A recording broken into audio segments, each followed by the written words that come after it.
Okay, we have quite a lot in the world of trade. We have the final 24 hours before China and the U.S. get to that face-off multi-billion-dollar trade war. Are we going to get impacted by that? I'm sure we have a few other worries of our own, as you see Nigeria's oil production tapering. 2 days ago, the NNPC says we're looking to raise our daily production to 3 million barrels per day and add to our reserves and a few billions of barrels between now over the next 5 years, and says we're going to spend so much money on that. So they will be looking at the debt market, capital market, to fund some of the oil and gas infrastructure. All this with prices tapering a little bit this morning. Markets still unsure what to make of what comes tomorrow. No one knows tomorrow, does it? But there's something sure, that the trade war between Beijing and Washington will most likely take off tomorrow unless something happens today.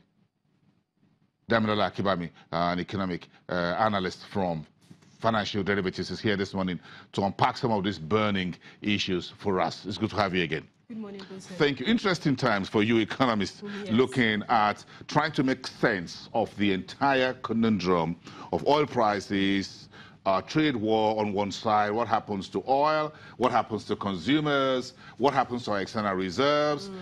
So we have quite a lot of issues that are burning. Yes. And oil is one thing that burns if you light it. True. It burns. It's highly inflammable. That's what is written. So this is highly inflammable for Nigeria if we have our oil production decline. Investments are not coming as quickly as we'd want it. So the NNPC is now looking for other sources to fund massive investments in the oil and gas sector that we sorely need. What's your take? Well, you mentioned that the NNPC is looking at increasing our production to 3 million barrels per day. I think that's a very tall order, because there's some basic issues that are yet to be addressed in the oil industry. For instance, now, if you look at our refineries, all of them are operating below optimal capacity, and they all need to be addressed before you can actually think of increasing production. We also have the issues of disruptions. In fact, if you look at the news that have been out of late, that analysts are projecting that Nigeria's oil cargoes for July-August are going to decline to about 1.74 million barrels per day from 1.96, and that's because we've had force majeures on various pipelines, on Nembe Creek, on Transforcados pipeline. Also, and they're all coming almost at the same time? Yes, they're all occurring at the same time. So definitely we have to address these disruptions if we're thinking of increasing production. And also, you can't talk about oil or even the downstream sector without talking about the petroleum industry bill that is still stuck at whatever stage. So at the National yes, Assembly. You mentioned investment. Definitely, for you to be able to attract the much-needed investment, that bill needs to be sorted out. That bill, unless it's politically moved or motivated, is not likely to come on stream before the end of this administration, May next year. Because, look, electioneering is here, politics is here. Yes. And the first draft that we all clapped about was sent back by the same National Assembly and said, take it back to the drawing board and knock it around all over again and see what comes out of it.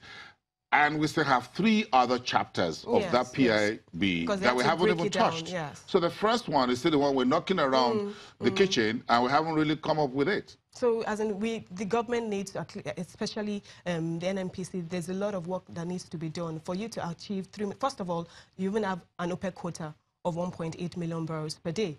So, and that's in terms of your exports. So for you to actually produce 3 million barrels, definitely you're thinking of exceeding your quota, because domestic consumption is about 440,000 barrels. So let's just say 500,000, 500,000 barrels. So that would bring you to about 2 point something. So that still exceeds, or it's way below the 3 million. So we need to go back to Vienna and have another conversation. Yes, and Nigeria is not a price leader. So definitely it's either it opts out of the cartel or it obeys the rules. And if we stay out of the cartel, we have more to lose. That's interesting how we're trying to balance both the international politics of this and what we sorely need. Because this investment, if you talk, and talk is cheap, as I said, but again, who listens to us when we don't have the industry law or regulation in place? Yes, we say we're attracting foreign investment, we want to attempt. Everybody will ask you, show me the rule book Yes. or the playbook of this industry that you want to use for taking this money from it. So even though we want to go to the debt capital market, and most likely NNPC will go to the London stock market, or rather than here. This is not advertorial for the London Stock Exchange over Nigerian stock market. But of course, that's where the big ticket guys are. Yes. Who's going to pick it up? The BP, the rest of them, the big deep pocket folks. So we need to do something about the PIB. And that's, for me, one burning issue. Yes, it is. It is. Like you rightly said, we need to address our own domestic issue, because as a foreign investor, before I can actually, I need to ask you that,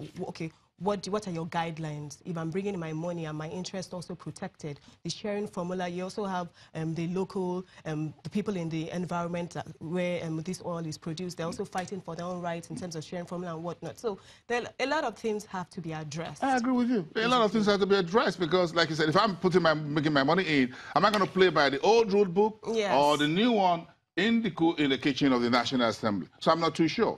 If I'm bringing in X, Y billions of dollars, which of these two oil industry rule am I going to put it in? I would rather want to the new one. But if you're not ready with it, I might as well keep my money or take it somewhere else while you guys decide what to do. Ethiopia just started producing oil about a week ago. Yeah, and for that sector, you need investment dollars and production dollars for there to be growth. So it's a lot of work needs to be done. A lot of work. So that's one burning issue. Let's go to a few other. Prices is a little bit, oil prices seem to be looking for direction this morning. We're not too sure whether it is the API or the EIA report about the U.S. Crude supply, about 4.5 million barrels pullback in that. Where do you think prices are going as the trade war between Beijing and Washington looks likely a reality?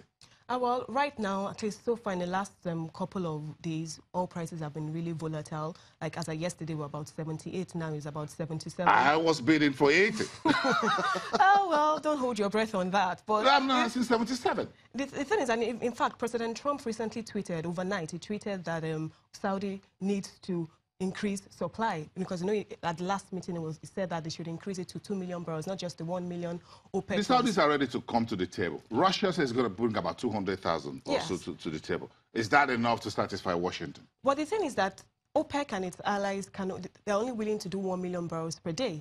2 million, because if you look at it, there are a lot of supply disruptions. So even if they want to increase it to 2 million, Iran, there are all sanctions on it. Venezuela is struggling with its geopolitical issues. Libya, too. There was a force majeure in Libya also. So that's why oil prices... These are oil majors. Yes. And that's why oil prices are still trading around 75, 77. Because one would have thought that at least with the announcement that OPEC would increase production, or increase supply by 1 million barrels per day, that would see oil prices soften. But we're not seeing that yet because of these supply disruptions. Even look at Nigeria also. We just talked about all the cracks and ruptures that are occurring. So that's why oil prices are still really volatile at this moment. But you asked, in the long term, some people are optimistic. So for instance, the likes of Goldman Sachs and JP Morgan and Morgan Stanley, actually, they've increased their forecast to about $85 per barrel in the second half of 2018. I was happy when I saw that 2 days ago. That's very optimistic. That is very optimistic, because if at least we can address these supply disruptions in Venezuela and Libya, I'm not too sure about Iran, because no, don't go there. In fact, you don't want to slap on the wrist. In fact, the U.S. has said that the countries that export, that buy or import from Iran. Yeah, exactly. And if you do any investment there too in the oil and gas, you get in, you upset Washington. In fact, Iran has said that if these countries that buy oil from it, if they stop buying oil from it, it's going to stop its own regional sales too. So Iran too is ready for whatever the U.S. is. So there's another oil war. Basically. So somewhere under the surface. I think oil prices would average will be between $70, $72 per barrel. I'm not as optimistic as Morgan Stanley. Oh, you're not optimistic like me. You're not looking at 80. I'm not looking at 80. That's why I'm not an economist. You're an economist.